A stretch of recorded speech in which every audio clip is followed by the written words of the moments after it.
Part 1. The sound that shouldn't exist. The last time I locked the door to my violin shop, I didn't cry. I thought I would. 42 years of carving wood, stretching strings, breathing life into silent instruments.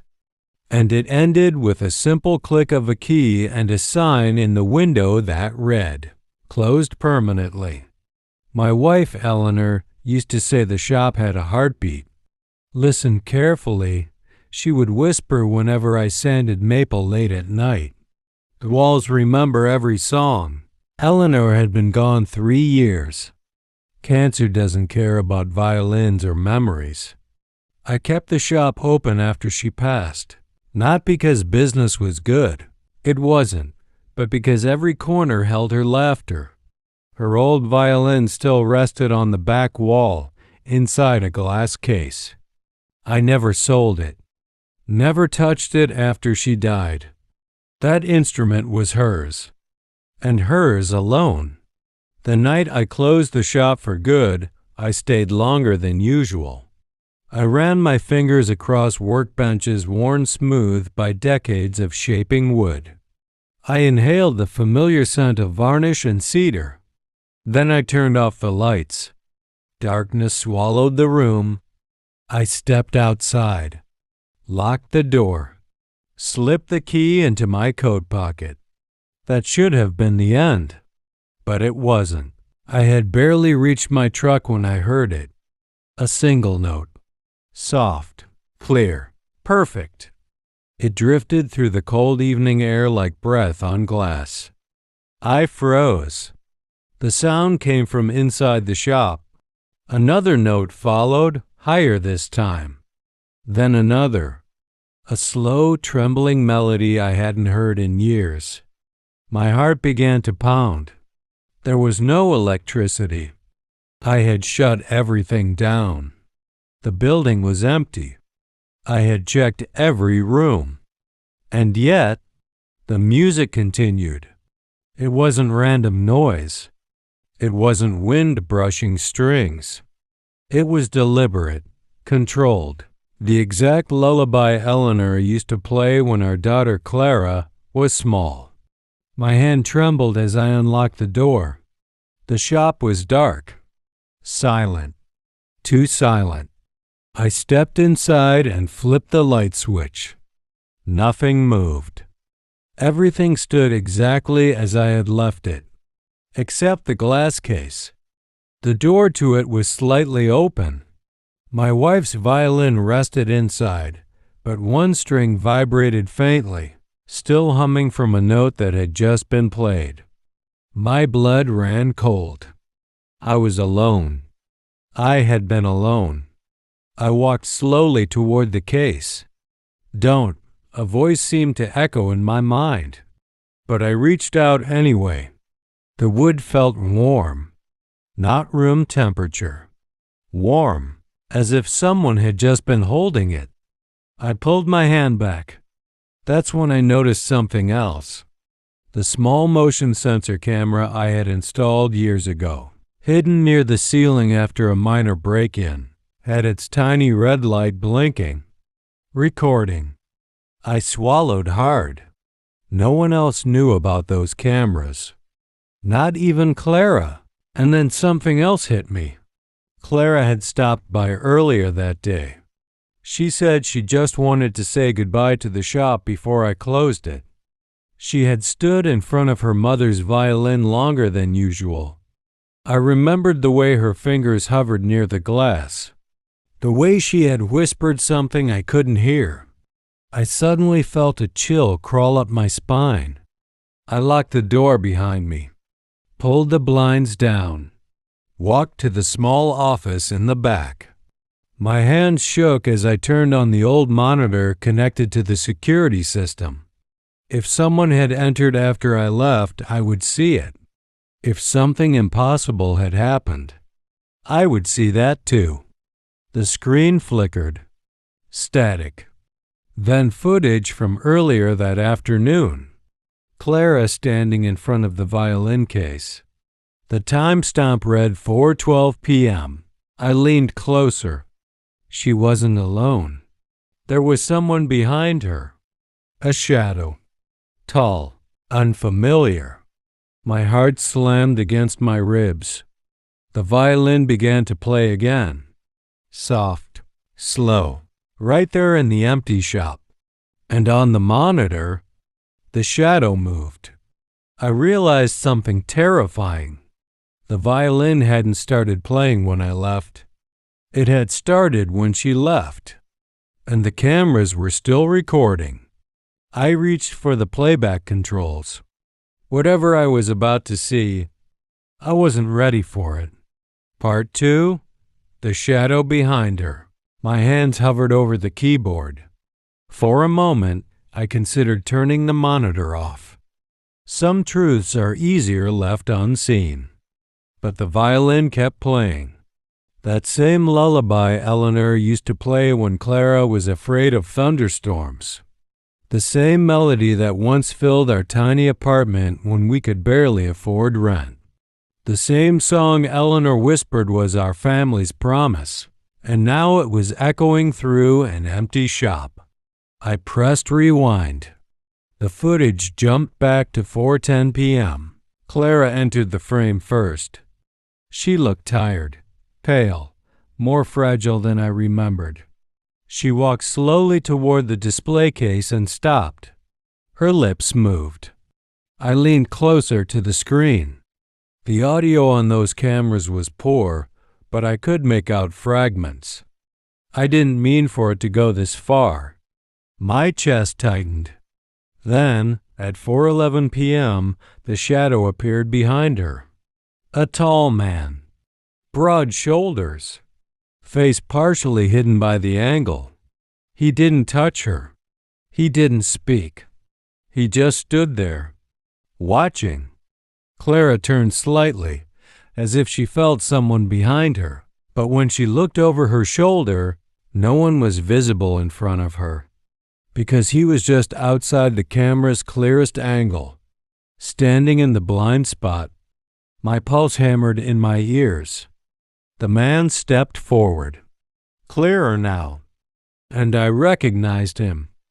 Daniel, Clara's husband. I felt something twist in my gut. Why hadn't she told me he was coming? Daniel rarely visited the shop. He used to say the place smelled like old regret. He approached Clara and said something close to her ear. This time, the audio caught enough. You need to finish what your mother started. Clara stiffened. Finish what?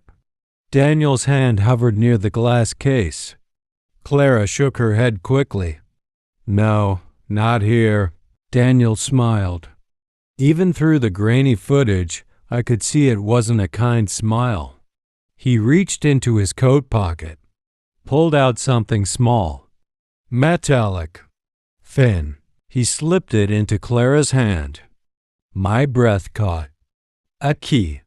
Clara stared at it like it was poison. Daniel leaned in again. We can't afford to wait. Your father doesn't know. He'll never know. I felt the world tilt beneath me. Clara stepped toward the case. Her hands trembled as she unlocked it. She lifted Eleanor's violin out carefully, gently, almost reverently. Then Daniel moved behind her, just out of camera range again. The violin was still in Clara's hands, but suddenly, it moved. Not violently, not unnaturally, just subtly, like someone guiding it. Clara froze. The bow slid across the strings. A single note filled the room. Her eyes widened. She hadn't drawn the bow. She was barely touching it. And yet the melody began. That lullaby. Slow, haunting. Clara dropped the bow. It clattered onto the floor. She stepped back terrified. Daniel grabbed her wrist. Don't be dramatic, he hissed. The audio was clearer now. He picked up the bow himself, placed it in Clara's hand again. Play it. I can't, she whispered. Play it. Her hands shook, and this time she did. The lullaby continued, but there was something wrong. The notes weren't soft like Eleanor's. They were strained, forced, almost desperate.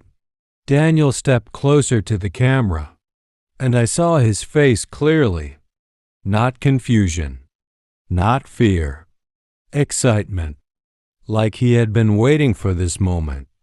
When the melody ended, he took the violin from Clara and turned it over, examined the back, pressed his thumb along the seam. I saw it then. He wasn't interested in the music. He was searching for something. A compartment. A hidden latch. My heart stopped. Eleanor once joked that every violin had a secret. I had laughed it off. But Eleanor was brilliant with woodwork. She could hide things in plain sight. Daniel's voice cut through the static. It's inside. I know it is. Your mother told you. Clara shook her head violently. She never told me anything. Daniel's face darkened. You're lying. He shoved the violin back into her hands. Get it open. That's when Clara did something that chilled me more than anything else. She looked directly at the camera. Not at Daniel. At the camera. Her eyes filled with tears. And she mouthed two words. Help me. The screen flickered. The footage jumped forward to 4:18 p.m. The case was closed again. Daniel was gone.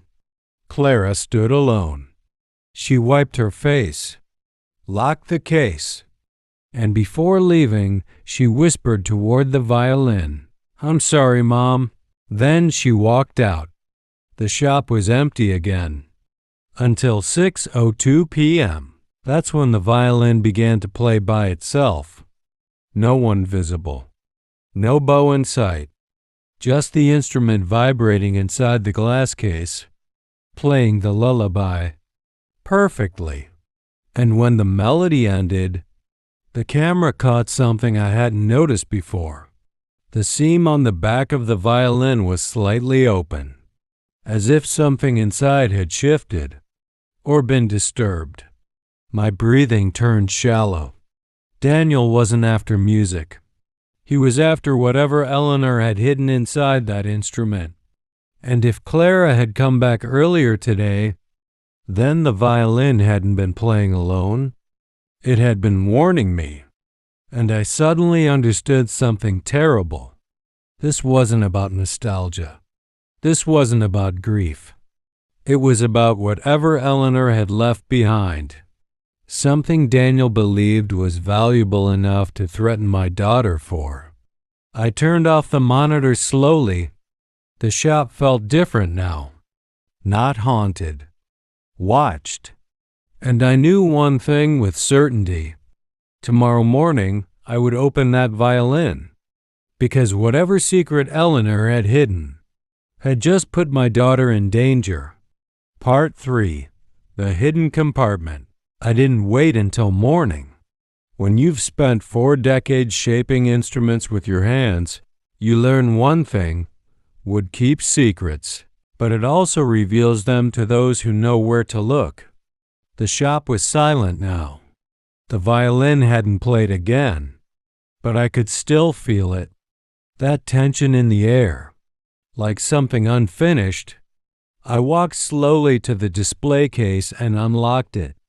My reflection in the glass looked older than it had that afternoon, tired, afraid. I lifted Eleanor's violin carefully.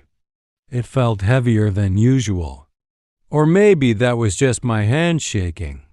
I turned it over and ran my thumb along the seam Daniel had pressed in the footage. At first, I saw nothing unusual. Then I noticed it, a faint hairline difference in the varnish near the lower bout. Eleanor's work was flawless.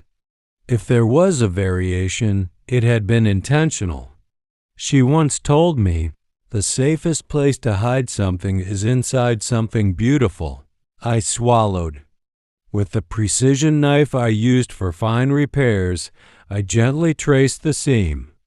Not cutting, just testing. There, a slight give. My pulse pounded. I pressed lightly near the tailpiece. A soft click. The back panel shifted barely a millimeter. My breath stopped. Eleanor had built a hidden compartment inside her violin. I stared at it for a long time before opening it fully. Why had she done this? Why hadn't she told me? Unless she had tried. Memories flooded back. The night before her final hospital stay, she squeezed my hand and said, "If anything ever feels wrong, listen to the music." I thought she meant memories. She meant this. With trembling fingers, I carefully slid the thin back panel aside. Inside was not cash, not jewelry, not anything I expected. It was a small velvet pouch, and beneath it, a folded stack of documents sealed in wax. My chest tightened. I removed the pouch first. Inside it was a simple gold key, small, antique, intricate engraving on the head, and wrapped around it was a tiny piece of paper, in Eleanor's handwriting. For when the truth becomes louder than love, my throat closed. I unfolded the sealed documents next. The first page bore a law firm's letterhead. The second page made my knees weak.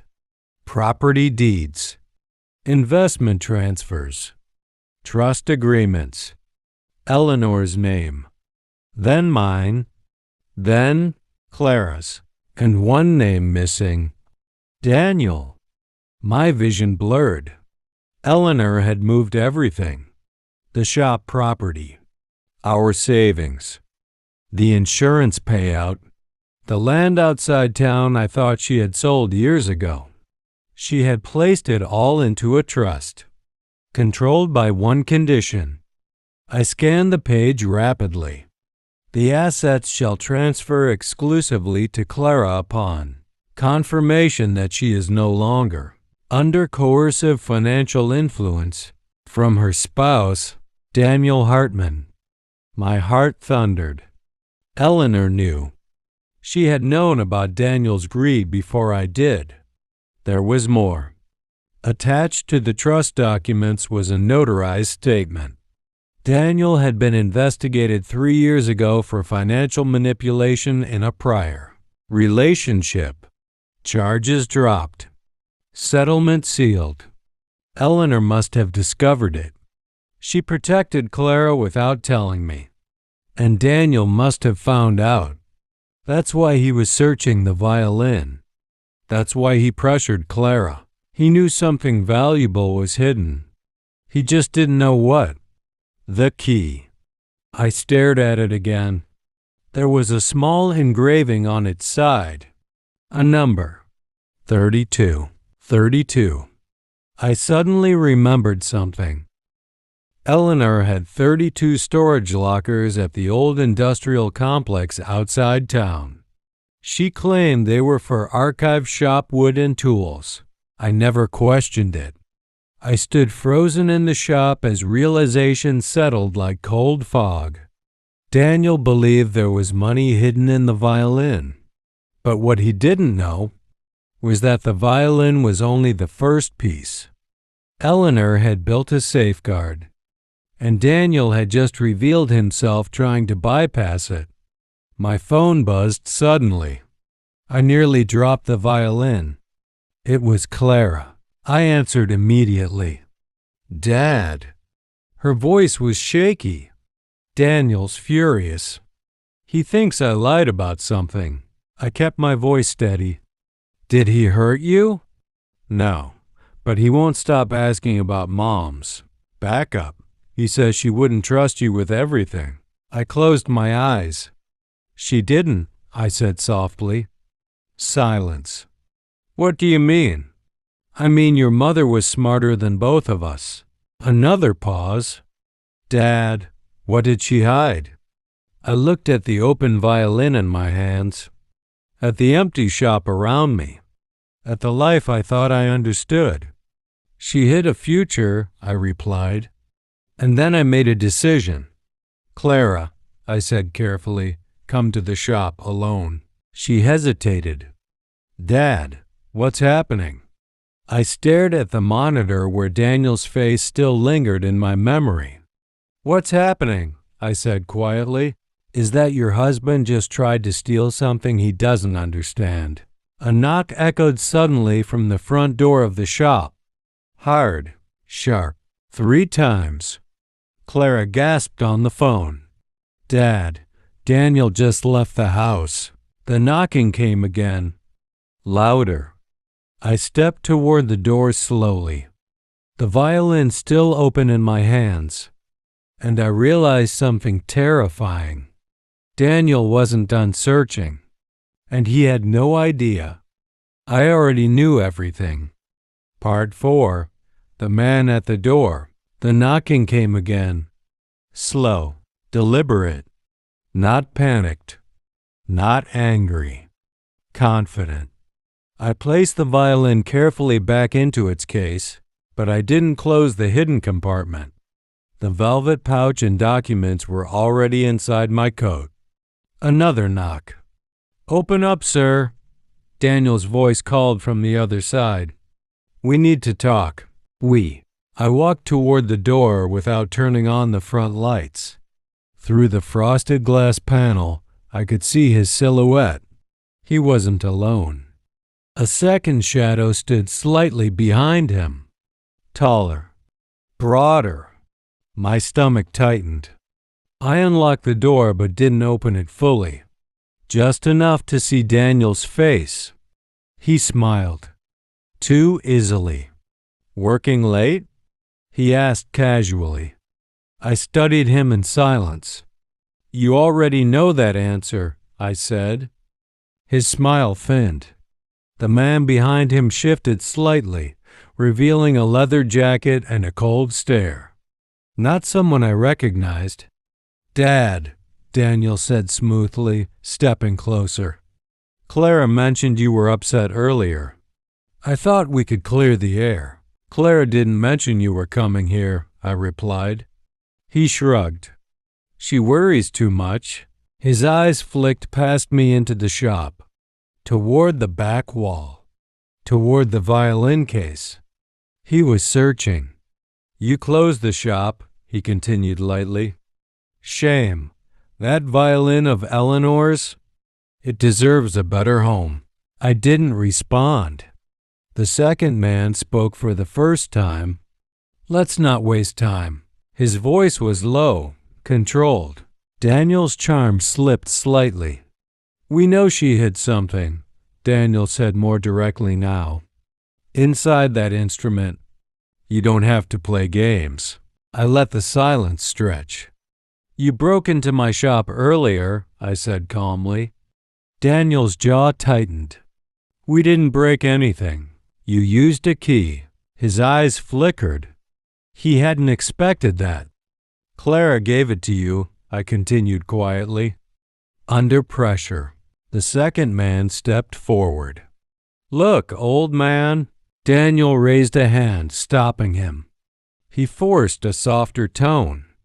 Eleanor was brilliant, he said. She protected assets, fine, but those assets belong to Clara, not you. They belong to whoever she intended, I corrected. Daniel's eyes hardened. And you think that's you? I leaned slightly closer to him.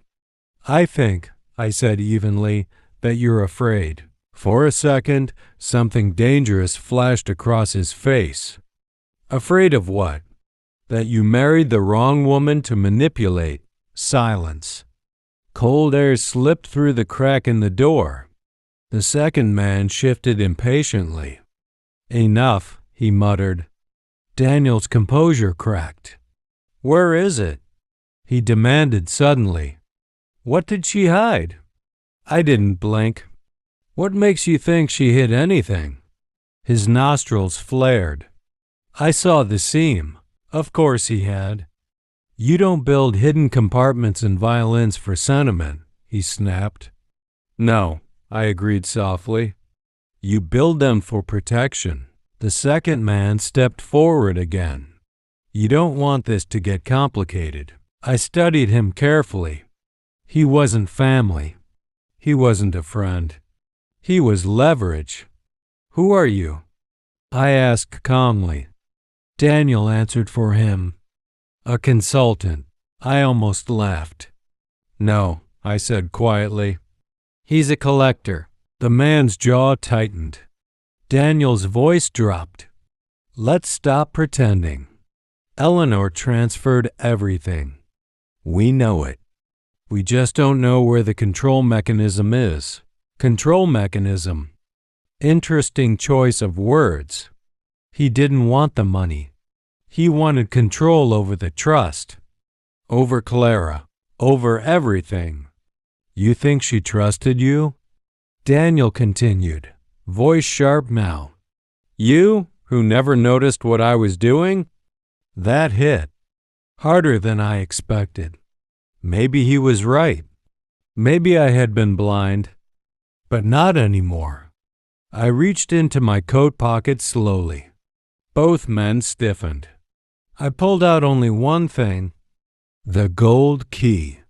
Daniel's eyes widened instantly. There it is. His consultant took a half step forward. You're not taking this, I said calmly. Daniel's voice lowered. Clara's future depends on that key. No, I corrected. Your future does. The silence stretched dangerously thin. Then, from the darkness of the street behind them, headlights. Bright. Blinding. A car pulled up quickly. Daniel turned sharply. Clara stepped out. Alone. Her face pale, but determined. Dad, she called. Daniel spun toward her. What are you doing here? She looked at him, really looked at him, like someone seeing a stranger for the first time. I'm done, she said quietly. Daniel's expression changed. Not anger. Calculation. You don't understand what's at stake, he hissed. Clara walked forward slowly. I understand enough. Her eyes flicked to the key in my hand, then to the second man, then back to Daniel. You brought him? She whispered. Daniel said nothing. That was answer enough. Clara's voice broke. You said this was about security. Daniel's mask slipped. It is. For who? She asked. He didn't answer. And that's when I realized something. Eleanor hadn't hidden the trust to keep Daniel out. She had hidden it to give Clara the strength to walk away. Clara stepped beside me now. You can't threaten him, she said softly. Daniel stared at the key. You're making a mistake. Clara shook her head. No, she whispered. You did, and in that moment I understood. The key wasn't leverage. It was proof. Proof that Eleanor knew. Proof that Daniel had been planning something far longer than I realized. Proof that this wasn't over. Daniel's eyes darkened. You think this ends tonight? I met his gaze steadily. No, I said quietly. It ends in court. And for the first time that evening, Daniel looked uncertain. Part 5. The courtroom reveal. Daniel didn't argue that night. He didn't shout. He didn't threaten. He simply looked at Clara one last time. Look that mixed anger with disbelief, then turned and walked to his car. The consultant followed without a word. The headlights disappeared down the street. Only then did Clara exhale. Her hands were shaking. I didn't know he'd bring someone like that, she whispered. I know, I said gently. She looked at the key in my hand. What does it open? Something your mother never wanted him to find. The next morning, we drove to the old industrial complex outside town. Unit 32. The number engraved on the key. The storage building hadn't changed much over the years. Cracked concrete, rusted metal doors, faded paint. I remembered Eleanor insisting on renting those units for shop inventory. I had never once questioned it. Clara stood beside me as I inserted the key into the padlock. It clicked open smoothly. Inside the small storage space were not dusty tools or forgotten wood scraps. There were filing cabinets, 2 safes, and a large wooden crate sealed tight. Clara stepped back. "Mom did all this?" "Yes," I said quietly. I opened the first filing cabinet. Inside were copies of Daniel's financial history. Detailed, organized, thorough. Bank transfers, unusual withdrawals, loans under Clara's name, even evidence of digital communication suggesting manipulation. Eleanor had been gathering proof, long before we suspected anything. Clara covered her mouth. "She knew?" "She suspected," I corrected. "And she prepared." We opened one of the safes next. Inside were official trust documents naming Clara sole beneficiary, but with one critical clause. If any attempt was made to illegally access or alter the trust through coercion or fraud, the control would automatically shift to an independent legal trustee. Daniel hadn't known that. He thought the key gave him access. It gave him exposure. And the second safe held something even heavier, a recorded statement from Eleanor, dated 6 months before she passed. Clara's hands trembled as we played it on my phone. Eleanor appeared tired, but clear-eyed. "If you are watching this," she said gently, "it means Daniel has shown you who he truly is." Clara began to cry. "I wanted to believe he changed," Eleanor continued, "but patterns rarely do. Clara, my love, you are stronger than you think. And if he ever tries to control your future, this evidence will protect you." The video ended. Silence filled the storage unit. Clara wiped her tears. "He wasn't after money," she said slowly. "He was after control." Yes, we didn't need to discuss what came next. The evidence was overwhelming. Within days, Clara filed for separation. Within weeks, legal action began. Daniel tried to intimidate. He tried to negotiate. He tried to deny.